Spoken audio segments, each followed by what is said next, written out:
Hello, everyone, and welcome back to Put the Guidebook Down, the travel podcast where we literally put the guidebook down, go off the beaten path, and get real. I mean, capital REAL. And maybe covering some of the travel subjects that are a little bit more personal and a little bit more difficult to talk about. Today, we are joined by one of my longtime best friends, Taylor, who is recently engaged to her fiance from Taiwan, beginning her travel era, and actually went already back once, twice, I think twice, Twice, yeah. twice to Taiwan to experience the country with him, meet his family, and learn about the culture and language. Hi, Taylor. Thank you for joining. Yeah, thanks so much for having me. I'm super excited to be here with your podcast. It's been awesome watching you create this, so great to be a part of it. No, thank you so much. I'm so excited to really chat with you. And again, like, congratulations. I'm so excited for you and watching you guys start building your life together. Thank But you. I want to just jump in right away. How did you Mhm. like Taiwan? Yeah, I mean, it was amazing for sure the first time. It was a huge cultural shock for me. Kind of growing up, I actually didn't really travel at all, like Mhm. out of the country. My family pretty much just did like road trips around the Northeast area, so I had really never ventured out Right. beyond the Northeast of the United States, besides Canada, which is like so close to where I grew up, so it wasn't that far of a travel.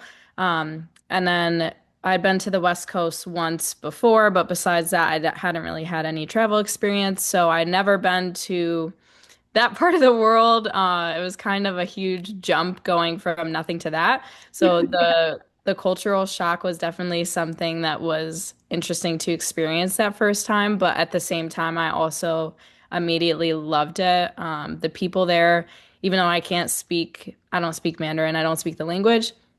Um, People there treated me really nicely. Like everyone was so friendly. And obviously it was a important experience for me to just get to meet my fiance's family. We weren't engaged at the time, so I think we had been dating for 2 years the first time I went to Taiwan. So it was weird to, date someone for 2 years and not get to meet their family. So that was a really cool experience for me. Um, and yeah, like just overall, the food is amazing. There's so many cool cultural parts that I was really impressed with. So I we can dive into more of specifics if you have any questions. But overall, it's just an amazing place, and I would definitely recommend it. By the way, where we visited is Taipei too. Taipei. Okay. Yeah, I love the point that you said you really just like went 0 to 100. Because I Yeah. feel like many Americans tend to start with Western Europe. When they Yes. say I'm going abroad, they're like, oh, I'm going to go to England, because they speak English. So they're like, Yes. see, you were like, no, we're going to Taiwan. Yeah, I know. I never thought it would be something that I would do. I guess it just kind of like happened that way.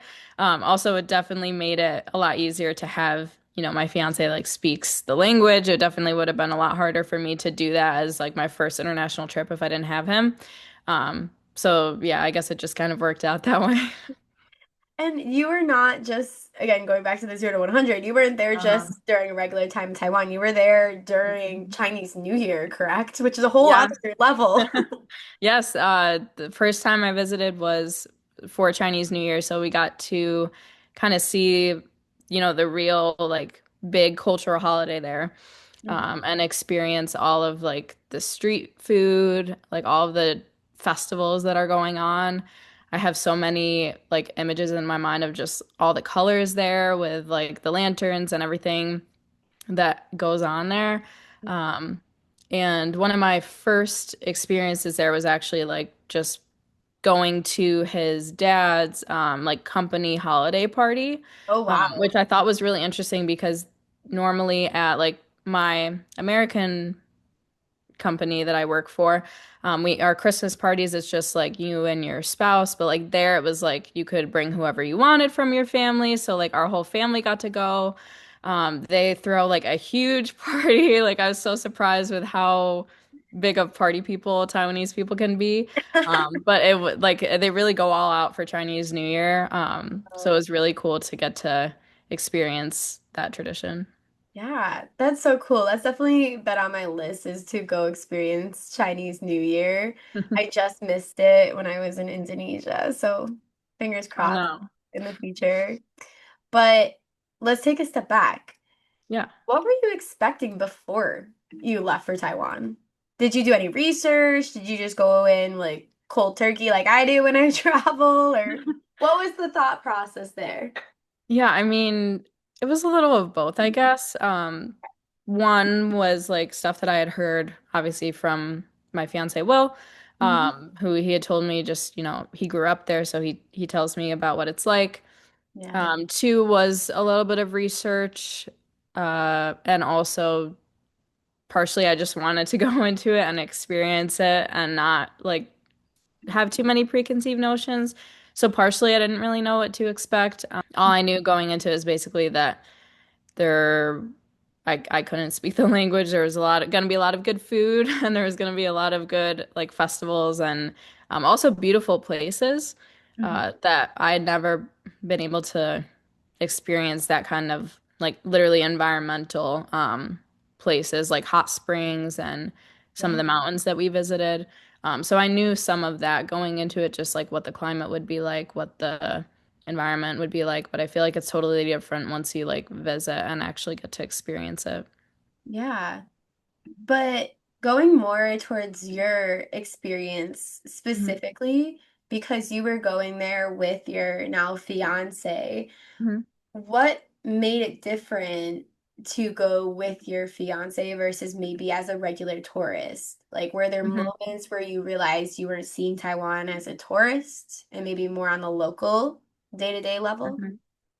Yeah, that's a great question. I think obviously having him around, like he knows all of the places. I feel like I didn't really have to, go to the travel guide and see all the different places. Not I did some of that too, but he Of has course. like his own favorite spots.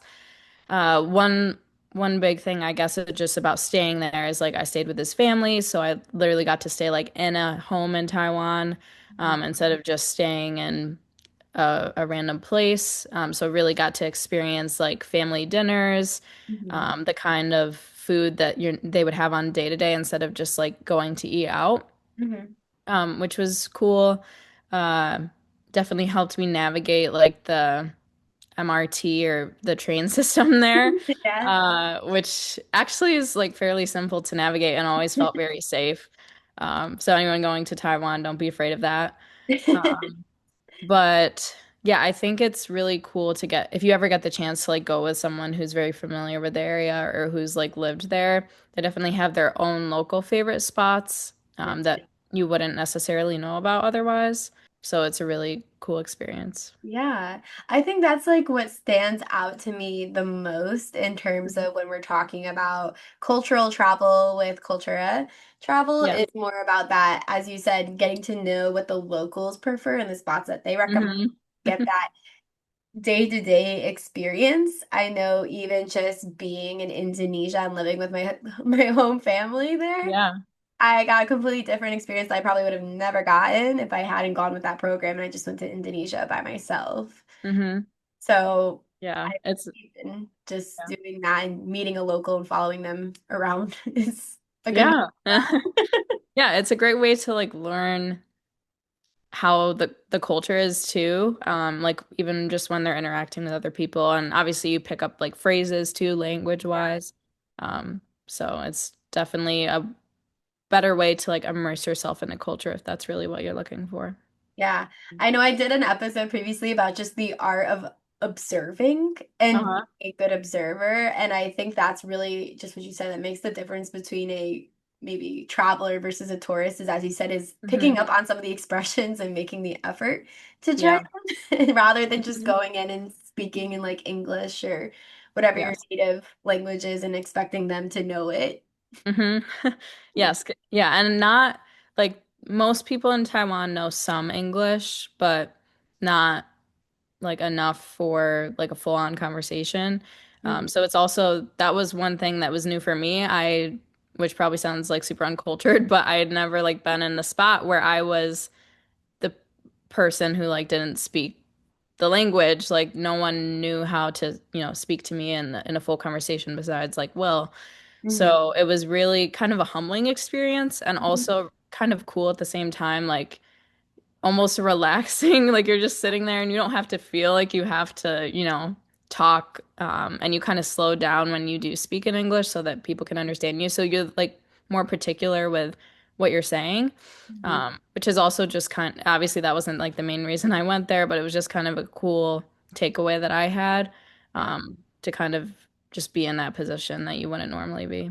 Yeah. I really like what you said in terms of being more humble Hmm. about it.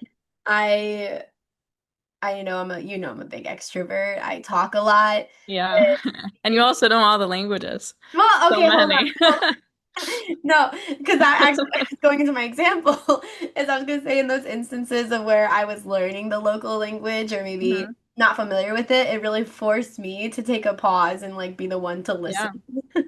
Uh-huh. That was really good and helped me build more of that characteristic of being Hmm. more of the listener than having to be the one that does all the conversing. Yes. Talking about those cultural differences though in Hmm. language and nuances, what are everyday cultural differences there that stood out to you? It's honestly, it was more similar than different in my mind. Like I expected it to be like totally different, like in every single way. Mm, I would say a lot of it is like pretty similar to Western culture, with exceptions of um, just things are more emphasized, maybe. So, like for example, dinner with families. hmm. Like it's a very common thing for people to like all get together every single night and like really have that as an important family time, which obviously some families do that here too, but it was just like a more common thing to experience there. And also just like the styles of like dinner, it's always family style. Mm, You're always kind of like sharing, and there's like certain etiquette when you're eating. Like yeah. uh for example, at restaurants too, like no one gives you like a fork, like you're just you got to go with the Did you get given a chopsticks. fork? Did you get given a fork? No, I never did. Probably because Oh I was my with God, all of them. yay! But maybe if I was by myself, that would have been a different Oh, story. Um, amazing. yeah. But like and also it's funny what they expect of you as a foreigner. Like his parents were actually like super impressed that I knew how to use chopsticks. So like they think no one outside of them like knows how to use chopsticks. So it's pretty funny to like go and see that. But another thing, I don't know if this really like affects day-to-day life, but it was just something I saw when I was there for Chinese New Year, like for holidays and just traditions in general. There's a lot of like luck and like superstition into their holidays. So, for example, we met his grandpa, which was also really cool that his grandpa is like 92 or something. He's Wow. such a strong guy for his age. And every time we go to visit him, he always gives us like a fruit. Because apparently Oh, yeah, that's like a very I like that. um, good omen kind of gift to give someone. And Hmm. there's a lot of things like that, especially around Chinese New Year, like with the red envelopes, always gifting each other things. So that was a really interesting thing too that like we don't do here. Oh, no, I like that. I haven't heard about the fruit before, but Hmm. I'm gonna have to read more about that. That's fascinating. Yeah, I mean, he would always give us like specifically oranges, but I've heard people also do like mangoes, other fruits. Like even when you go to the markets there, there's a lot of ex fruits that are like extra large or extra wrapped nicely that you Yeah. can just give as gifts because it's like a very common Yeah. thing that people do. Oh, so cool. I'll have to read more about this. Now, transitioning a little bit more into our deeper level and learning more about your experience, because we've been Mhm. talking a little bit more on the broader scale in terms of your visit to Taiwan, culture experiences that you got because you were going with your fiance and meeting his family. How did you prepare to meet his family since it was 2 years into the Yeah. relationship before you met them in person? It was definitely nerve-wracking. I feel like it's normally nerve-wracking to meet someone's family, but it was especially nerve-wracking to know that I haven't met them for 2 years and like I'm in this relationship. If they don't like me, I feel like that's a bad thing. And also if they don't they speak, a minimal English, so I can only talk to them in a certain capacity. So I was really nervous, like how that was gonna go. But we had like calls leading up to it where I would like talk to them on the phone, so they were already familiar with like my voice and my general personality based on how I talked. Yeah. And Will tried to prepare me just for how to talk to them as well, to simplify my English, like I said before. Hmm. So going into it, I was trying not to like hype myself up too much and overthink it. So I Right. kind of just like went with it. But it was honestly like they understand that like I can only speak so much, they can only speak so much back to me. But really, it was actually not even about speaking at that point. I feel like once you're in person with someone, you can kind of feel and understand what they're saying, even without having to like understand what they're verbally saying. Mm. So a lot of after I got to know his family, like a couple days in, I could pretty much like tell what they were saying based on how they were reacting, like if they were laughing, if they were like upset. Yeah. So that I felt a connection with them in that way that I haven't been able to before since we weren't physically together. Hmm. So that was really nice. And they're all like super sweet. So it went very well. Made it a little bit easier, yeah. Yeah. Was there a moment when you felt truly welcomed? Like one standout one, or was it just a general build up? Um, it was definitely a general build-up, but there's like two moments that come to my mind. So Oh. one is the very first one was like a couple of days in when we had that uh the work party thing. There was another event. And then after that, his dad had come up to me and told me that like we're so glad you're here. We're so glad Oh, you're part of our family. And that was only a couple days in, so that made me feel that's so really nice. welcome. And also one of his or one of Will's sister-in-laws. Hmm. She actually took a bunch of English classes before, so she can speak to me pretty well. So That's, we have a really good connection, and she always tells me like how, or every time I'm there, like how happy they are to have me there, that's so how nice. welcome they want me to feel. So Oh, they're very nice. that's so nice. That makes my heart smile. Now, how did experiencing his culture help you understand him better, his family better, since you did have that language barrier there? hmm Yeah, it definitely made me more appreciative like of him as a person, just where he came from and all of the experience that kind of led him here. I Mhm. actually didn't even know that he was from Taiwan like when we first met. Like I wouldn't have guessed it because he's lived here for a couple of years, so his accent is pretty like he doesn't really have one. So I Mhm. would have never known that he was from Taiwan. So when he did, I was like really impressed with how kind of the life that he made for himself here, but also the life that he had there, and Mm. how he still continues to have a relationship with his family, like when they're so far away and when the time difference is literally 12 or 13 hours, depending on the time of year. And just getting to know why, like, some of his beliefs better and some of his family's, like, traditions and that I might not understand because it's like different from Western culture. So it was really like a more of a humbling experience again, and just to be able to understand him on a different level that I wasn't able to before. I like that. I think even just in thinking about travel as a whole, when you go into someone's country, you start to learn more about their culture and language, and then you meet someone who is from that country in a different context or environment. You have a little bit more Mhm. understanding in terms of how, like, why they do what they do, how they present themselves, and it really Yep. helps you have maybe a better level of understanding before you actually meet each other Yes. formally. I know for at least me being in the city, we always hear the different languages going around, which is why I love it linguistically. I'm like, yay. hmm But every time I hear like Indonesian or like Russian and I talk to them and it's like automatically like a deeper level of understanding and more Yeah. openness to continue chatting because hmm they're like, oh, you get me, I get you. Yeah, you're on the same level. yeah, yeah. hmm So more interrelatability, I guess. Is that Yeah. hmm English? We'll make it a word. Yeah, we'll make it aware. I was like, English is difficult.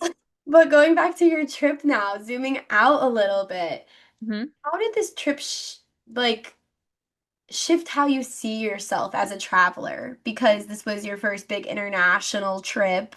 hmm You now more likely to go into. the travel world, but more off the beaten path? Are you more confident in general? Like, what is it now?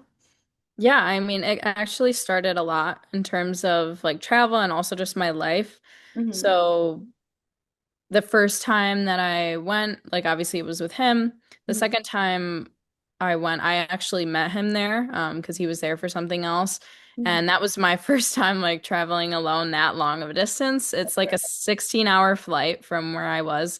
Yeah. So that was definitely nerve-wracking, but like after I did that, I was like, I feel like I can do anything now. Like I made it myself, like, and also Yeah. I was on the Taiwanese airline, so it was like the people that are the flight attendants are Taiwanese. I like again communicating to them in the best way that I could. Like I was still able to do everything. Yeah. So that was like a really cool experience, and it also just opened my eyes to like wow, there's more out there. Like I said, I didn't travel much growing up. Mhm. So since then I've traveled like more places in the US, and I actually like moved states partially because I was opened up to, new experiences, and I started traveling within the US, and now I'm in a different state. I just moved like 6 months ago, so Mhm. that definitely opened up like my personal openness to travel and also just life in general and getting new experiences and the value of it. Mhm. Just you wouldn't ever get those experiences if you don't travel or move or whatever it is. Yeah. It's just it's like something that I can't really explain that well, but you'll understand it when you do it Yeah. and you won't regret it. And it's like a feeling that you feel Yes. internally.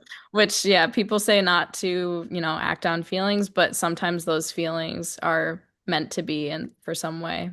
Yeah, your intuition. You gotta Yeah. trust your intuition. Yeah. Yeah, I like it. I'm so excited for you to enter this new travel era. Thank you. Yeah. Okay, where's our trip? I know. It was Every so, yeah. Our one trip was so fun. We gotta like go somewhere. We do, we do. You always now, I'm down to always travel, so. Yes. Next time, and then also just in general, like when we go back to Taiwan, like the next time it makes it easier to, go to some other place. Yeah, So it's already opening up my mind to like, I want to go to Japan and like all these other places that are on that part of the world the yeah, next time that we're back, just because you might as well like, yeah. travel to a couple of places. Add on, start building your map together, places visited. Perfect. Yeah. Hey, I'm so happy. Getting ready to close out our episode, Mhm. what advice would you give someone visiting their partner's home country for the first time? And what are some things you wish you knew before going through this? Mm. It's a good question. I would say number one is like don't be afraid. Try not to overthink things. Like it's gonna be fine. I know it's like a nerve-wracking experience, but one, you have like the best opportunity possible having your partner with you. Like they can show you exactly, where they grew up, what an honor it is for you to be there with them, and also to have someone by your side that like you trust, like you don't have to worry about it. It's literally almost the best case scenario, in my opinion. So definitely go for it. If you wanted like do your research beforehand, definitely look up like cultural norms just to make sure, with their family, like you're not going to be disrespectful. Just thinking of, to prepare yourself a little bit of what it could be like. And then something I wish I knew before is I guess I didn't have to be afraid. Like I feel like sometimes you hear preconceived notions of places, especially Taiwan, there's a lot of like things in the news about them, and like people make me afraid to go there. They're like, "Are you sure you want to go there? Are you sure you want to go?" And I'm like, "Yeah, it's fine." Like to everyone in Taiwan, like it's not a concern. Yeah. And obviously I'm fine. So it's like people can definitely scare you into places as well, maybe people who are less traveled. Mhm. And just don't listen to that voice and just go for what you need to do. Um, and also just it's okay if you don't have everything down. Like I don't speak the language. It was fine. Like everyone's understanding. So don't stress yourself out over things like that either. Like it's okay to not know every single thing going into a situation, and you should still do it anyway. This is great advice. I mean, it's just This is why you're on the podcast. Well, thank you. I hope it's helpful to someone. And I love like learning about other people in this situation. So I'm like, I hope that it resonates with someone. Yeah, for sure. I mean, anyone listening, we hope this was inspiring and helped you if you're navigating the similar situation of maybe going to visit someone's family in another country for the first time, the anxiety, the pressure that may come with it, but you're not alone. People go through this, and just as Taylor said, go open-minded. It'll work Yep. out. Yep.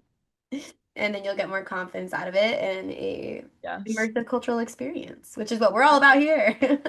Yes, for sure. It's definitely don't turn down the opportunity. Stay open-minded, like she said. Yep. Yeah. Awesome. Well, Taylor, do you have any final words, tips, tricks, advice before we close out this episode? I just want to thank you for, having me here. That's really all. I just am so grateful to like have you as an advice too. I feel like I definitely asked you a lot of things when I was traveling. So also that's I guess one last tip is definitely ask your traveler friend or ask Kiara all your questions and I'm sure she'll answer them. But yeah, that's all. Oh, Thank you for having me.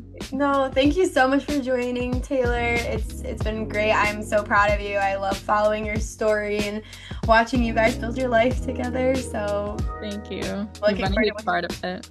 oh, yay. And for anyone listening, yeah, please drop us a line about your experience with traveling to your partner's host country and just what your experience was navigating that. And be sure to check out other episodes on our podcast and what Culture of Travel is up to because we're building something new every day because we're a startup. So Yeah, you're awesome. thanks so much. But thank you, everyone. We'll see you on the next episode. Bye.